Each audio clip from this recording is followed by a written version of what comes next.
Good morning. हम लोग पढ़ रहे थे राम लक्ष्मण परशुराम संवाद।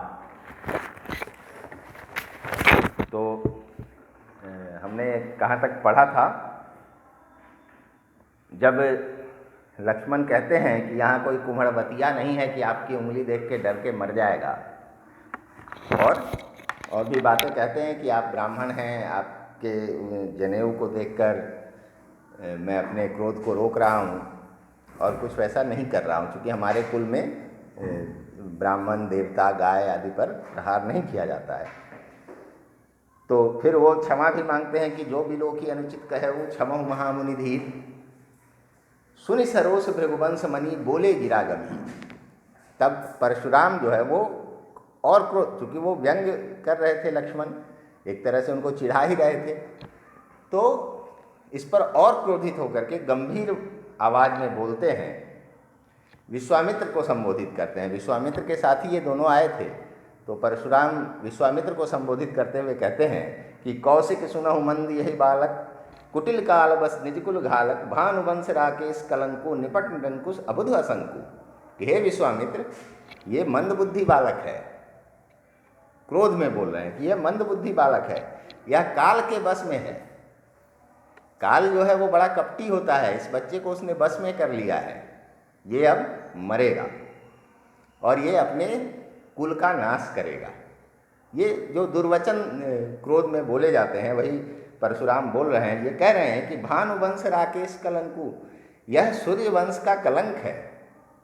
इतना उच्च कोटि का इनका वंश है सूर्य वंश, उसका यह कलंक है और यह एकदम निरंकुश है, ये किसी के वश में नहीं है। इसको न बोलना आता है, न इसकी हरकतें अच्छी है, ये एकदम निरंकुश बालक है और इसको बुद्धि भी नहीं है, न किसी से कोई भय है। काल कवल हो ही क्षण माही, कहूँ पुकार खोरी मोहिनाही। ये अभी काल कवलित हो जाएगा, यानी ये काल के गाल में चला जाएगा, मैं इसको मार दूंगा, मैं बोल रहा हूँ, मुझे दोष मत देना। फिर ये विश्वामित्र को कह रहे हैं परशुराम, तुम हट कहो जो चहो उबारा, कहो प्रताप बल रोष, कही प्रताप बल रोष हमारा। तुम हट कहो जो चहो उबारा, कही प्रताप बल रोष हमारा। अब वो विश्वामित्र को सलाह दे रहे हैं कि तुम अगर इसको बचाना चाहते हो तो इसको मेरे पराक्रम के बारे में बताओ, मेरे बल के बारे में बताओ, मेरे क्रोध के बारे में बताओ और समझाओ कि मुझसे ये बहस ना करे और हट जाए। तब लक्ष्मण सुन रहे थे। फिर विश्वामित्र बोलते उससे पहले लक्ष्मण ही कहते हैं कि लखन कहु मुनि सुजस तुम्हारा, तुम्हीं अछत को बरने पारा। आपन मुँह तुम आपन करनी, बार अनेक भांति बहुबरनी। नहीं संतोष तब पुनि कछ कहु, जनि ऋषि रोक दुसह दुख सहु। वीर व्रती तुम धीर अछोभा, गारी देत न पावहु शोभा।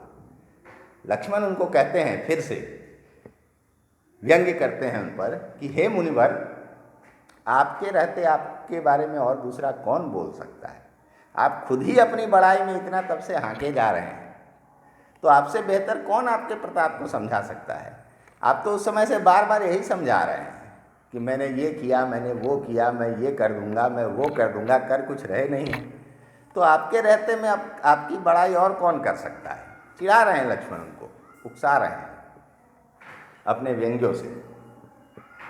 तो कहते हैं कि अगर अभी भी आपको संतुष्टि नहीं हुई है इतनी बार कह लेने के बाद भी, तो फिर से कुछ कहिए अपने बारे में, अपनी तारीफ में फिर और कुछ कह लीजिए। अपने क्रोध को रोक करके ये दुसह कष्ट मत सहिए। आप जो अंदर से आ रहा है उसको आने दीजिए बाहर। मैं सुन रहा हूँ, मैं सुनने के लिए तैयार हूँ। आपको अभी संतुष्टि नहीं मिली है तो अपनी और बड़ाई कर लीजिए, मुझे कोई दिक्कत नहीं है। आप जितना चाहें कीजिए, कष्ट को मत सहिए, उसको रोकने का। फिर कहते हैं कि आप देखने में वीर व्रती लगते हैं, आप योद्धा जैसे लगते हैं, लगता है कि आप एक योद्धा हैं, लेकिन आप गालियां दे रहे हैं, मुझे तरह तरह की बातें सुना रहे हैं। ये आपको शोभा नहीं देता। एक योद्धा को यह शोभा नहीं देता कि वो गाली गलौज पर उतर जाए, कुवचन बोलने लगे।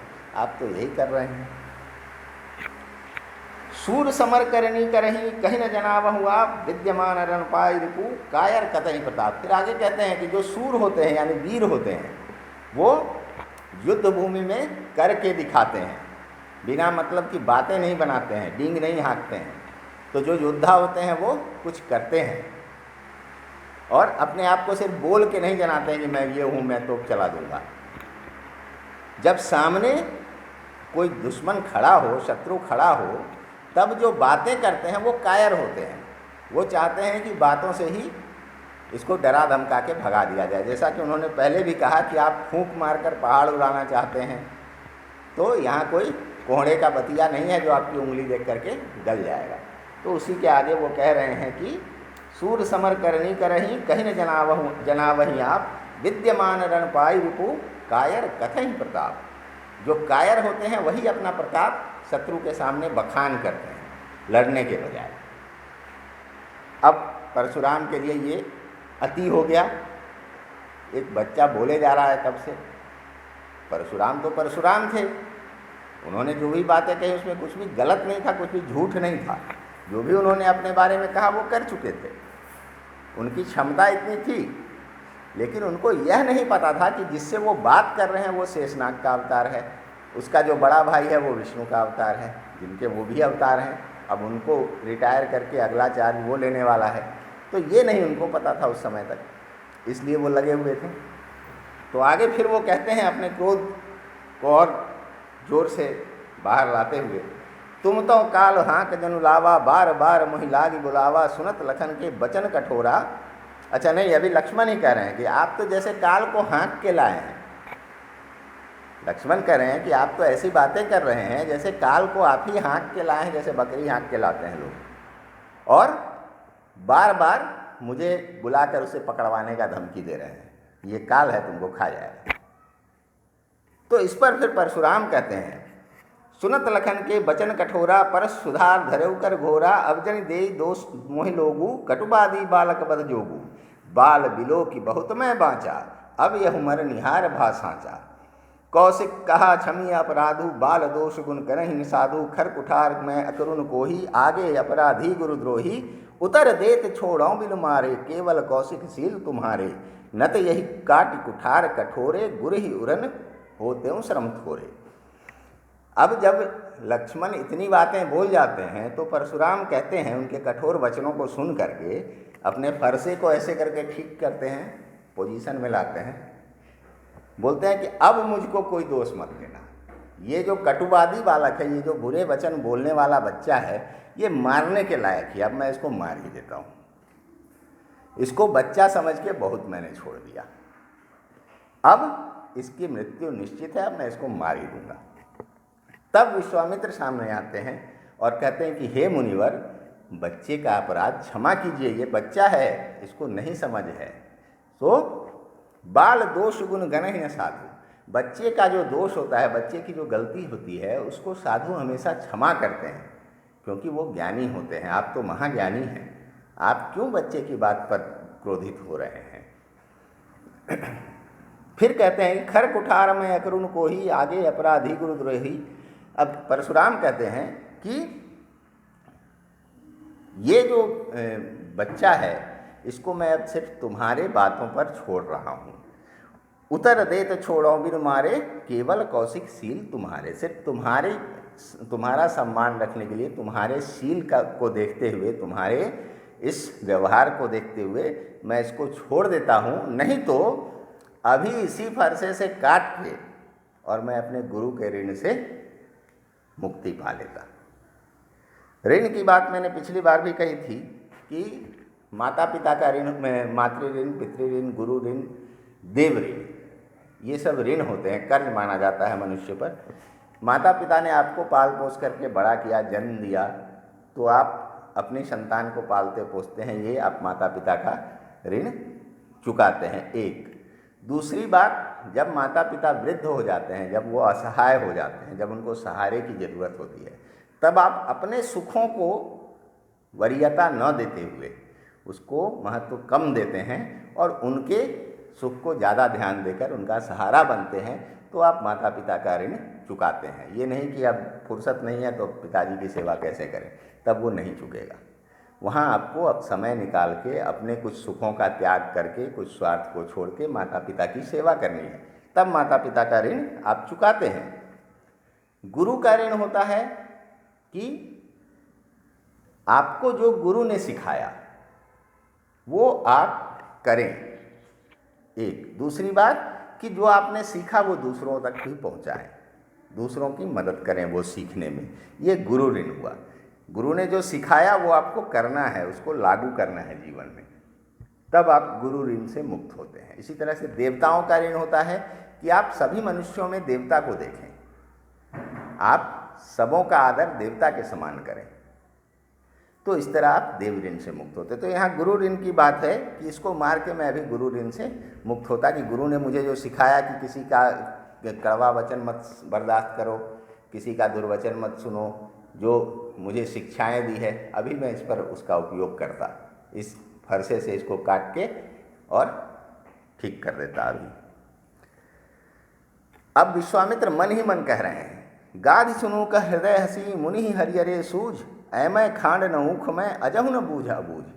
यहाँ पर विश्वामित्र को गाधि सुनु कहा गया है। वो मन ही मन हंसते हुए कह रहे हैं कि मुनि को हरा ही हरा दिख रहा है। हरा ही हरा दिखने का मतलब क्या है वो थोड़ा मैं विस्तार से बताता हूँ, पिछली बार भी बताया था। जैसे कहा जाता है कि सावन के अंधे को हरियाली ही हरियाली दिखाई देती है, कि किसी की आँख की रोशनी अगर सावन के महीने में चली जाए, वो अंधा हो जाए सावन के महीने में, तो उस समय तो उसका जो आखिरी दृश्य होता है जीवन का, वो हरा भरा दृश्य होता है, तो उसके दिमाग में वही दृश्य रह जाता है और उसको हमेशा हरियाली ही महसूस होता है कि हर तरफ हरियाली ही है, क्योंकि वो हरियाली देखते हुए अंधा हुआ था। तो यहाँ मुनि के बारे में, परशुराम के बारे में विश्वामित्र कह रहे हैं कि जिस प्रकार इन्होंने पहले क्षत्रियों को मारा, पृथ्वी को क्षत्रियों से विहीन किया, राजाओं से विहीन किया, उसी प्रकार इनको लग रहा है कि इस क्षत्रिय को भी मार देंगे। तो इनको सावन के अंधे को जैसे हरा दिखाई देता है, वैसे इनको भी वही समझ में आ रहा है, उतना ही आसान ये समझ रहे हैं। इनको यह नहीं पता है कि अयमय खांड न ऊख में, खांड कहते हैं गुड़ के ढेले को, गुड़ का जो गोल ढेला होता है, पंजाब वगैरह में प्रचलित शब्द है ये, खांड सारी बोलते हैं। आपकी किताब में इसका कुछ गलत अर्थ दिया हुआ है। तो ये जिसको गन्ने के रस का बना हुआ गुड़ का ढेला समझ रहे हैं, ये असल में लोहे का गोला है। लोहे का गोला भी भूरे रंग का होता है, गुड़ भी भूरे रंग का होता है। तो ये लोहे के गोले को गुड़ का ढेला समझकर खाने की फिराक में है। कहने का अर्थ कि ये जितना आसान समझ रहे हैं राम और लक्ष्मण को, जितना कमज़ोर समझ रहे हैं, एक निरीह क्षत्रिय राजकुमार समझ रहे हैं, वो बात है नहीं। ये तो बहुत प्रतापी बच्चे हैं, ये बात मुनि नहीं समझ पा रहे हैं। तो अब आगे लक्ष्मण फिर कमान संभालते हैं, जो वो कर रहे थे तब से, फिर बोलते हैं, कहु लखन मुनिशील तुम्हारा को नहीं जान विदित संसारा, माता पिता ही उरिन भय नीके, गुरुरिन रहा सोच बर जी के, सो जनु हमरे ही माथे काढ़ा, दिन चली गए ब्याज बर बाढ़ा। अब आनिय व्यवहरिया बोली, तुरंत देऊँ मैं थैली खोली। अब लक्ष्मण फिर से व्यंग्य कर रहे हैं उन पर कि आपका सील, आपका संस्कार तो दिख ही रहा है, ये तो पूरा संसार जानता है। इसके पीछे भी कारण था, उन्होंने जो ऐसा कहा उसके पीछे कारण था कि कहानियाँ अलग अलग हैं। उसमें है कि कुछ ऐसी स्थिति उत्पन्न हुई कि परशुराम ने अपनी माता का वध किया, तो उस बात को लेकर के यहाँ लक्ष्मण व्यंग्य कर रहे हैं कि आपका सील कौन नहीं जानता है, आपके संस्कार कौन नहीं जानता है। तो आप माता पिता के ऋण से तो इस प्रकार से उऋण हुए कि आपके पिता, आपने सहस्बाहु को मार दिया तो बदले में उनके पुत्रों ने आपके पिता को मार दिया, आप चले गए प्रायश्चित करने, या फिर आपने अपनी माता का भी वध किया, तो आपके सील को तो सभी जानते हैं। तो माता पिता के ऋण से तो आप ऐसे उऋण हुए। अब गुरु का ऋण कैसे चुकाएं, ये आपके लिए बड़े सोच की बात थी, चिंता की बात थी, तो वो आप हमारे ऊपर निकालना चाहते हैं, उसका जो बिल है वो आप हम पर फाड़ना चाहते हैं। कहने का मतलब कि वो आप हमारे माध्यम से चुकाना चाहते हैं। तो अब आइए जरा व्यापारिक बातें कर ली जाए। तो इतने दिन हो गए गुरु ऋण के, तो उसका ब्याज भी बढ़ गया होगा, तो बताइए मैं क्या कर दूं कि आपका गुरु ऋण चुक जाए। जरा व्यावहारिक बातें हम लोग कर लें कि आपके लिए तो ये बड़ी चिंता की बात है, तो गुरु का ऋण चुकाने के लिए बताइए मैं क्या कर दूं। तो इस व्यंग्य को सुनकर परशुराम फिर क्रोधित हुए और सुनि कटु बचन कुठार सुधारा, हाय हाय सब सभा पुकारा, भृगुवर परस देखा बहु मोही, विप्र विचार बचौ नृपद्रोही, मिले न कबहु सुभटरन गाढ़े, द्विज देवता घरहि के बाढ़े, अनुचित कही सब लोग पुकारे, रघुपति सह नहीं लखन निवारे। अब जब फिर से उन्होंने फरसा संवारा, अपना ठीक किया मारने के लिए, तो पूरी जो सभा थी उसने वो हाय हाय करने लगी कि अरे रे बचाओ बचाओ इसको, कोई बचाओ। लगा कि अब तो ये चला ही देंगे फरसा। लेकिन लक्ष्मण कहते हैं कि आप बार बार मुझे ये फरसा दिखा रहे हैं और आप ब्राह्मण हैं, इसलिए हे राजाओं के द्रोही आप बचे हुए हैं अभी तक, नहीं तो मैं अभी तक आपको निपटा देता। कहने का अर्थ कि बार बार आप मुझे डरा रहे हैं, लेकिन आप इसलिए बचे हुए हैं मेरे प्रकोप से। लक्ष्मण कह रहे हैं कि आप ब्राह्मण हैं, नहीं तो आप जैसे राजाओं के द्रोही को तो मैं मार डालता। आगे कहते हैं कि मिले न कबहु सुभटरन गाढ़े, द्विज देवता घर ही के बाढ़े। बोला कि आपको कोई योद्धा मिला ही नहीं है अभी तक युद्धभूमि में। आप हे ब्राह्मण देवता, आप घर में ही अपनी तारीफ कर करके अपने आप को बड़ा योद्धा समझने लगे हैं। आपको कोई आज तक मिला नहीं है टक्कर का, तो वो मत समझिएगा इधर। इस पर जो सभा के लोग थे उनको भी लगा कि अब लक्ष्मण ज़्यादा बोल रहे हैं, तो वो कहने लगे कि नहीं नहीं ये अनुचित है, ऐसा नहीं बोलना चाहिए। और तब राम हस्तक्षेप करते हैं और राम लक्ष्मण को मना करते हैं कि नहीं अब मत बोलो, अब ज़्यादा हो गया, और उसको रोक लेते हैं। फिर तब होता है लखन उतर आहुति सरिसा, भृगुबर कोप कृशान, बढ़त देख जल संवचन, बोले रघुकुल महान।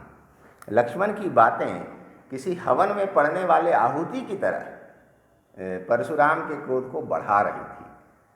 जैसे आपने कभी हवन होते हुए देखा होगा, उसमें घी वगैरह, तिल और धूप वगैरह मिला के उसमें आहुति दी जाती है, जिससे कि वो और जोर से उसकी जो आग है वो भड़कती है। उसी तरह से परशुराम की जो क्रोधाग्नि थी वो लक्ष्मण की बातों से भड़क रही थी। तो जब ज़्यादा ही बढ़ने लगा ये, जब उनका क्रोध ज़्यादा बढ़ने लगा, तब उसको कम करने के लिए जैसे आग पर पानी डाल के बुझाया जाता है, वैसे ही शीतल वचन, मधुर वचन राम ने कहा।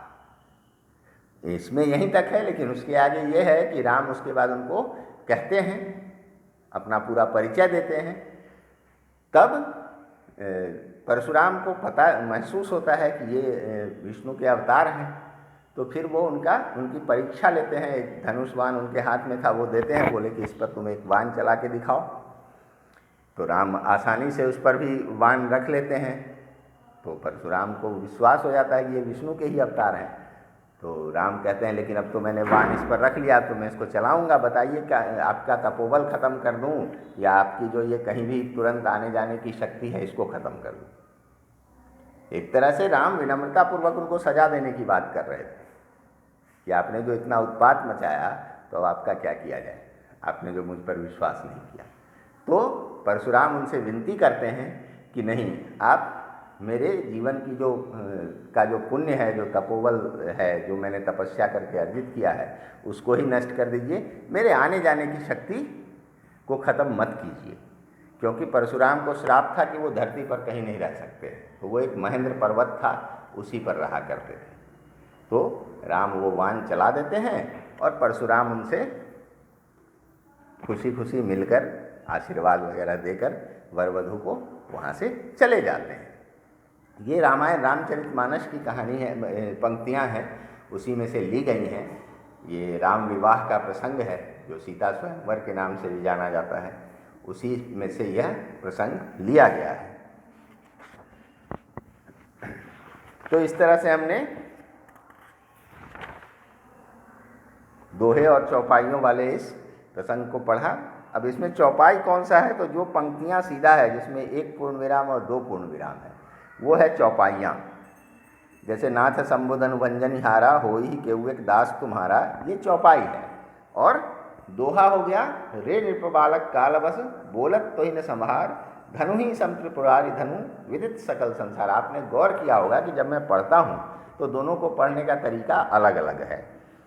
जैसे मैंने चौपाई पढ़ा, नाथ संबुधन भंजन हारा होई केहू एक दास तुम्हारा, आयसु काह कहिय किन कोही मोही, सुनि रिसाई बोले मुनि कोही, सेवक सो जो करे सेवकाई, अरि करनी कर करिय लड़ाई, सुनहु राम जय शिवधन तोरा, सहस बाहु सम सो रिपु मोरा। तो चौपाई इस तरह से पढ़ा जाता है और दोहा को बीच में रुक करके पढ़ा जाता है। रे नृप बालक काल बस बोलत तोहि न संभार, धनु ही सम त्रिपुरारि धनु, विदित सकल संसार। ये इस तरह से पढ़ा जाता है। आपने सुना होगा और भी सुंदरकांड वगैरह का पाठ जो होता है उसमें आपने सुना होगा, उसमें भी दोहे चौपाइयाँ, एक छंद भी होता है इसमें। रामायण में संस्कृत के भी छंद हैं, अवधि में भी कुछ छंद हैं, तो सबका अलग अलग लय होता है। एक सोरठा भी होता है जिसको और थोड़ा दोहे से थोड़ा उल्टा पढ़ा जाता है, तो वो इसमें नहीं है, नहीं तो मैं आपको वो भी पढ़ के सुनाता। ये बालकांड से लिया गया है, बाकी इसके बारे में दिया हुआ है आपकी किताब में भी। तुलसीदास को एक कवि के रूप में बहुत ही बेहतर माना जाता है। ये तो बातें हो गई, इसमें क्या कहानी है, क्या धर्म की बात कही गई, वो अलग चीज़ है। इसके अलावा इन सब से इतर तुलसीदास को एक बहुत ही बेहतरीन कवि माना जाता है। उनकी जो उदाहरण देने की क्षमता है, उनका जो अलंकारों का प्रयोग है, उनकी जो अभिव्यक्ति का तरीका है, इतना सरल तरीका है और इतनी ज्ञान की बातें उन्होंने कही हैं, तो ये सब आपको रामायण में देखने को मिलेगा। तो रामायण पढ़ना चाहिए, उसको समझने की कोशिश करना चाहिए कि उसमें जो काव्य शैली है, जो लिखने का तरीका है, वो बहुत ही उत्तम कोटि का है। छोटी छोटी बातें हैं उसमें जो कि बहुत ही गंभीर हैं। जैसे जब बाली का वध होता है, उसका जो प्रसंग है किष्किंधा कांड में, तो उसमें कहा गया, अनुज वधू भगिनी सुत नारी, सुनुसठ कन्या समये चारी। बहुत लोग इसको समझ ही नहीं पाते हैं कि इसमें चार किसकी बात कही गई है। तो उसमें है अनुज वधू यानी छोटे भाई की पत्नी, भगिनी मतलब बहन, अनुज वधू भगिनी, सुत नारी पुत्र की नारी यानी पुतोहू, और कन्या यानी बेटी। ये चारों एक समान है। लोग चार गिनते हैं उसमें कि ये कन्या के समान कौन से चार हैं, लेकिन वो कन्या मिला करके चार है। तो ये ज्ञान की बात है कि इन चारों को एक दृष्टि से देखना चाहिए। इसी तरह से बहुत सारी उसमें बातें हैं जगह जगह पर जिनसे सीखा जा सकता है। इन्होंने और भी कई रचनाएं की है। रामचरितमानस इनकी सबसे प्रसिद्ध रचना है। इसके अलावा कवितावली, गीतावली, दोहावली, कृष्ण गीतावली, विनय पत्रिका, ये सब भी इनकी रचनाएं हैं जिसमें अलग अलग विषयों पर इन्होंने किया है। और सभी जो भी रचनाएं हैं इनकी, उसको आप आराम से गा सकते हैं, संगीतबद्ध कर सकते हैं, गाया भी जाता है। आप सुंदरकांड बहुत प्रचलित है जिसको लोग गाते हैं और उसका पाठ वगैरह पूरा बाजे गाजे के साथ करवाते हैं। जन्म इनका भी 1532 का माना जाता है, मतलब बाबर के बाद का ही, वही आसपास के सब लोग हैं। 1623 में इनकी मृत्यु का है। अब इन्होंने जो छंद प्रयोग में किया है, एक है छंद चौपाई है, दोहे हैं, सोरठे हैं, हरिगीतिका है तथा अन्य छंद भी हैं। हरिगीतिका एक छंद का नाम है। छंद चूँकि आप लोगों के सिलेबस में नहीं है तो मैंने अलग से उसको नहीं पढ़ाया है, लेकिन जिनकी साहित्य में रुचि हो वो पढ़ सकते हैं छंद भी। अब अगले दिन हम लोग फिर कुछ इसमें शब्दार्थ वगैरह तो मैंने करा ही दिया था। प्रश्न उत्तर में कोई दिक्कत होगी तो आप पूछिएगा, फिर हम लोग अगले दिन दूसरे पाठ की ओर चलेंगे।